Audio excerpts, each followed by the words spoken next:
नौमी भावना निर्जरा वो सुनाई। कहीं चले जाओ,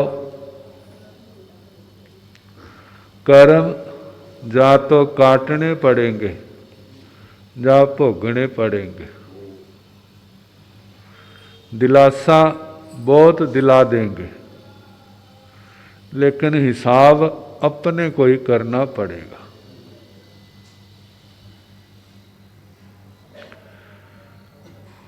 अरिहंत परमात्मा उन्होंने भी स्वयं किया,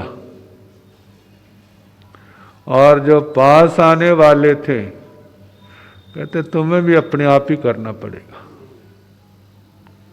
रास्ता मार्ग दिखा दूंगा, चलना आपको होगा।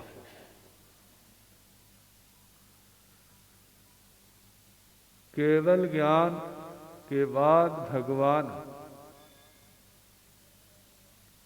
29 वर्ष 5.5 महीने अरिहंत दशा में रहे, और इस टाइम के अंदर भगवान ने बहुत कुछ सुनाया।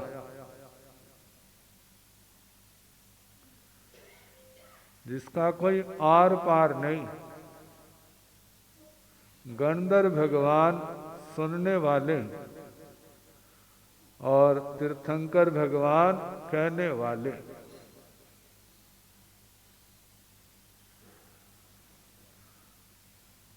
सारी दुनिया का, संसार का, लेकिन मूल में तो 9 तत्वों में आ जाती सारी बातें। जाते जाते कहते 55 दुख विपाक, 55 सुख विपाक, मतलब 110 कथाएं सुनाई। 110 कथाएं दुनिया का एक जीव लेकर के उसके इतिहास, वर्तमान और भविष्य, ऐसी 110 कथाएं, जिनमें 55 तो ऐसे थे जिनका वर्तमान अंधकारमय और भविष्य भी बहुत लंबा अंधकारमय, और 55 जिनका वर्तमान बड़ा अच्छा और भविष्य भी बहुत अच्छा। जिनका भविष्य वर्तमान अंधकारमय, उसका कारण क्या, और जिनका प्रकाशमय, उसका कारण क्या। जिन्होंने धर्म को छोड़ा, अधर्म पाप को अपनाया, उनका वर्तमान भी अंधकार वाला और भविष्य भी अंधकार वाला। और जिन्होंने अधर्म पाप को छोड़ा, उनका वर्तमान भी अच्छा और उनका भविष्य भी अच्छा। अब अच्छा बनाने वाला कौन? वही। बुरा बनाने वाला कौन? वही। कहते हैं अब वर्तमान भूत तो चला गया, वर्तमान हमारे हाथ में। इस समय को हम जैसा बनाएंगे, हमारा भविष्य वैसा बन जाए।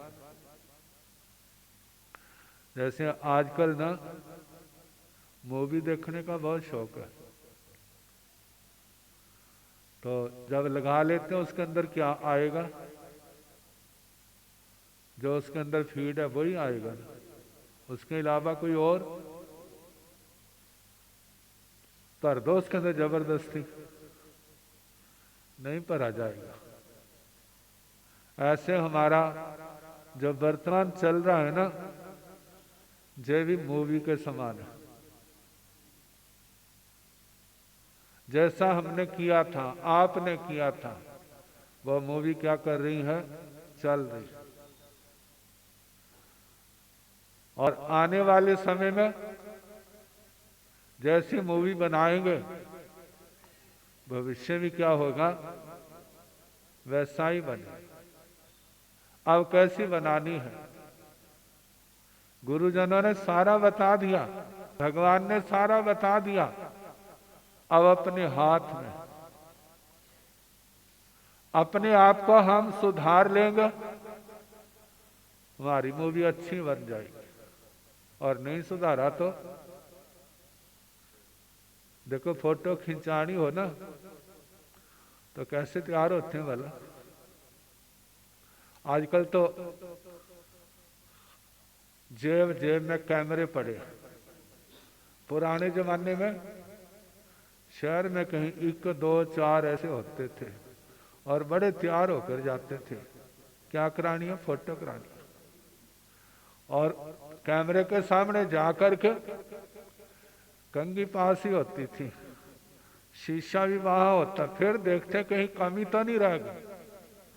जब ठीक हो गई ना, आजकल की तरह तो ऐसा है नहीं, क्लिक किया और हो गया। और कितनी देर उसको वहां खड़े होना पड़ता था। और मानो फोटो कराते कराते अक्खा बंद हो गई तो सारी मेहनत फेल हो गई, अब दोबारा कराओ। तो इसके लिए हम कितने सावधान हैं कि मैं अच्छा दिखूं, लेकिन आत्मा के लिए कितना ध्यान है। कहते हैं आत्मा अच्छी होनी चाहिए। वो कैसे होगी, जब हमारा आचार अच्छा होगा, कर्म अच्छा होगा, धर्म की आराधना होगी, पाप से बचेंगे, तपस्या करेंगे, फिर हमारा भविष्य अच्छा बनेगा, अपने को भी अच्छा लगेगा और दूसरों को भी अच्छा लगेगा। आश्रम, संबर, निर्जरा जे भावना आई, आश्रम को टालना, संबर को पालना, निर्जरा तपस्या के द्वारा करना, फिर सब कुछ बढ़िया होगा। अब है लोक, ये संसार कितना बड़ा है, बहुत बड़ा, इतना ही कह सकते।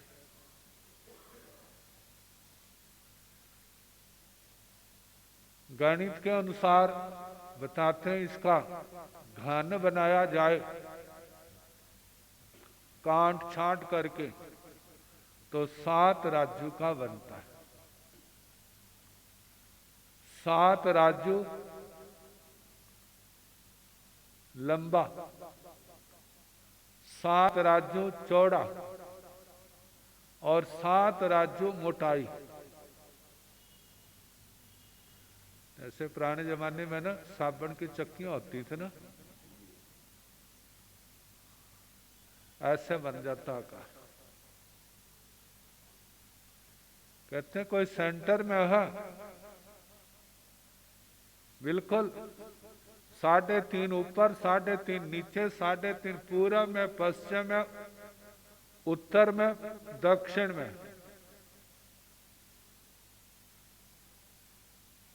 कहते इस संसार के उस मध्य स्थान पर 6 देवता खड़े। क्या करना है, किनारे पर पहुंचना है और दिव्य गति से जाने लगे। और उनकी स्पीड कितनी है, गति भगवती सूत्र में दृष्टांत आया है, मेरू पर्वत जिसकी जमीन से ऊपर तक 1,00,000 योजन ऊंचाई है, 1000 योजन जमीन के अंदर है, 99,000 जमीन से ऊपर है। कहते ऊपर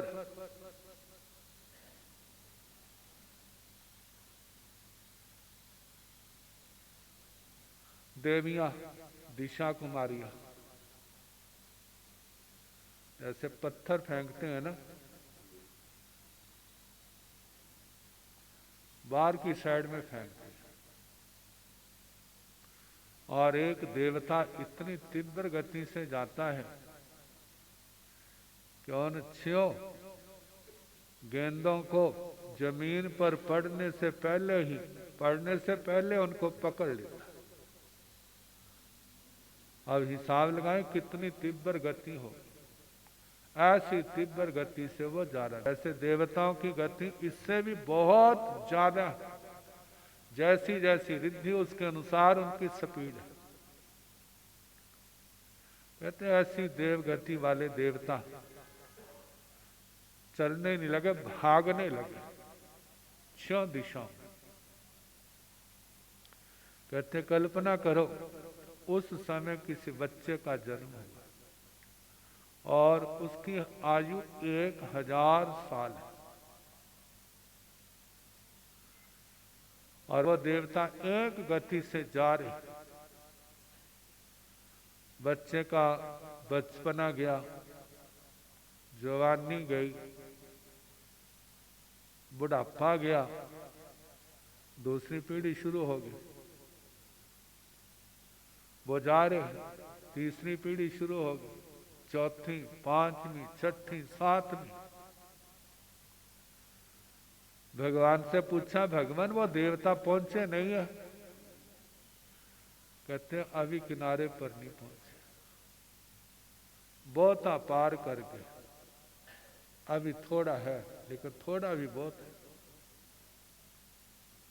मतलब इतना विशाल ये लोक है, नीचे से लेकर के ऊपर तक 14 राज्य है, और एक राज्य प्रमाण में असंख्यात कोटा कोटि योजन निकल जाते हैं। जहां धुर नीचे है वहां पर इस लोक का व्यास 7 राज्य प्रमाण है। फिर घटने लगता है, घटते घटते जब मध्य लोक के पास आते हैं उस समय 1 राज्य प्रमाण इसका व्यास रह जाता है। फिर ऊपर को बढ़ने लगता है, गोलाकार है। जैसे पुराने जमाने में लैंप होते थे ना, लैंप का कवर शीशा गोलाकार होता है, ऐसे लोक का गोलाकार। मध्य लोक से फिर ऊपर को व्यास बढ़ने लगा। जब 5वां देवलोक इस लोक पुरुष की कोणी तक आया तो 5 राज्य बन जाता है। फिर उसके आगे घटने लगा। जब इस लोक का शीर्ष भाग आता है ऊपर का तो 1 राज्य प्रमाण रह जाता है। जैसे हमारे लोक का नक्शा आता है ना, जिसके अंदर ऐसा चिन्ह होता है, वो लोक का नक्शा। ये ऐसा नहीं है, गोलाकार है। ये तो ड्राइंग की दृष्टि से ऐसा रूप बना है। अब कहते हैं इस 14 राज्य लोक के अंदर, जैसे आजकल पाइपें होती है ना, इस आकार का 1 राज्य व्यास वाली तरस नाल है। नीचे से लेकर ऊपर तक 14 राज्य, और वैसे सेंटर में व्यास कितना है? 1 राज्य। तरस नाल क्यों कहते हैं? 13 जीवों का जन्म इसी के अंदर होता है, इससे बाहर नहीं होता। इससे बाहर स्थावर जीव तो पाए जाते हैं, सूक्ष्म बादर, सूक्ष्म तो सारे लोग, लेकिन इस क्षेत्र से बाहर, तरस नाल से बाहर तरस जीव नहीं होते। बाट व्यक्ति तो होते हैं, सूक्ष्म जीव बादर जीव मर करके त्रस पानी में जन्म लेने के लिए आ रहे हैं। इस दृष्टि से वैसे त्रस जीव बाहर नहीं। अब कहा है इस 14 राज्य लोक में इतना विशाल एक प्रदेश भी ऐसा नहीं है जहां पर इस आत्मा ने अनंत बार किसी ना किसी रूप में जन्म ना लिया। इतनी लंबी यात्रा है इस जीव की, लेकिन फिर भी इस आत्मा को विराग नहीं होता। क्यों नहीं होता? कहते हैं जीव को संसार में मार बहुत पड़ती है। केवल मार जो है ना पुलिस चौकी वाली नहीं होती, और भी बहुत होती है। पुलिस चौकी वाली तो दिख जाती है, दूसरी दिखती नहीं है। मानसिक आघात, जब प्रतिकूलता जीवन में आती है और ऐसी होती है व्यक्ति रो भी नहीं सकता। उन मानसिक आघातों को लेकर के ऐसे लगता है जैसे जिंदा लाश चल रही, जीने को जी रहे हैं, लेकिन जीने का कोई अर्थ दिखाई नहीं देता। इतनी असाता वेदनीय की अशुभ कर्मों की मार जिसकी व्यक्ति कल्पना भी नहीं कर सकता। आप सोचो भला, जहां पर तो बहुत बड़ा राजा है, जब उसका जन्म नरक गति में होता है, तो वहां कौन से राजभवन है, वहां की जमीन कैसी है। जैसे साधारण नारकी बचने के लिए भाग रहे हो ना, ऐसे उसको भी भागना पड़ता है। और माना कोई किसी से टकरा गया, भागना तो भूल जाएंगे, आपस में लड़ना शुरू कर देंगे, और लड़ने में किसी प्रकार की कसर नहीं छोड़े। व्याकृ शरीर होने के कारण दोनों तलवारें बना लेंगे, डंडे बना लेंगे, बस एक दूसरे के ऊपर चिल्लाएंगे, लेकिन रुकेंगे नहीं। अविद्या, मूढ़ता, अज्ञानता का प्रभाव, कषायों का प्रभाव अच्छी बात समझ नहीं आती।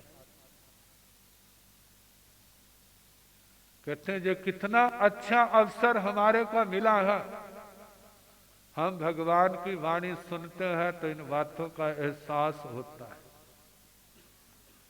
कहते जो सुन करके क्या करें, जो अतीत में पाप कर चुके हैं उनकी निंदा करो, उसका पश्चाताप करो, और आगे के लिए संकल्प करो कि हम ऐसे पाप नहीं करेंगे। करेंगे तो क्या होगा? कहते हैं वो जमदूत आए चाहे ना आए, हमारे कर्म ही क्या कर जाएंगे, उसको वहां पर ले जाएंगे। कई बार देखते हैं ना, कहीं बसों की दुर्घटनाएं होती हैं, ट्रेनों की दुर्घटनाएं होती हैं, जहाजों की होती है, कोई कहीं जन्मा कोई कहीं जन्मा, लेकिन उस समय कैसे इकट्ठे हो जाते हैं। एक बार की बात है, बस जा रही थी, ठसाठस भरी हुई, तो एक ने अगले दिन अपनी ड्यूटी पर पहुंचना था। अब बस वालों की मिन्नता कर रहा है, मेरे को बिठा लो। कहते कहां बिठाएं? कहते मैं कल नहीं पहुंचूंगा, मेरे को सर्विस से निकाल देंगे। अभी तो यही चिंता है ना। लेकिन बस वाले ने उसको जगह ही नहीं थी, चढ़ाता कहां से। अब बेचारा अफसोस कर रहा है, मेरी नौकरी चली जाएगी। कुछ समय के बाद समाचार आ गया, उस बस का एक्सीडेंट हो गया और कितने लोग मर गए। और उसका अफसोस कहां गया भला, जब उसने सुना। कहते मैं जाता तो मेरा नंबर भी क्या हो जाता है, जब जीता हूं तो दोबारा सर्विस कहीं और मिल जाएगी, जब जीवन ही खत्म हो जाता तो। कहते उसकी आयु लंबी थी ना, इसलिए बहाना क्या बना, जगह नहीं थी। और जिनकी आयु थोड़ी थी उनको जगह मिल गई। कैसे इकट्ठे हो गए? कारण जब इकट्ठे बैठ के कर्म करते हैं तो भोगने के समय भी क्या हो जाते हैं, इकट्ठे हो जाते हैं। तो कहते हैं ये लोग कैसे संसार में कर्म करते हैं। हम व्यक्ति को धोखा दे सकते हैं, जहां की सरकारों को धोखा दे सकते हैं, जहां की न्याय प्रणाली को हम फेल कर सकते हैं। लेकिन जब कर्म चक्कर आएगा तो वहां पर दूसरे नहीं फेल होंगे, वो स्वयं फेल होगा। फिर सोचेगा जी क्यों हुआ। कहते जैसे बीज बोए थे वो तेरे सामने आ रहे। भगवान जी सब सुना करके समझा रहे हैं, वर्तमान को संभालो, संभाल लिया तो सब ठीक। समय आपका हो गया है, बाकी कल जैसे मौका होगा।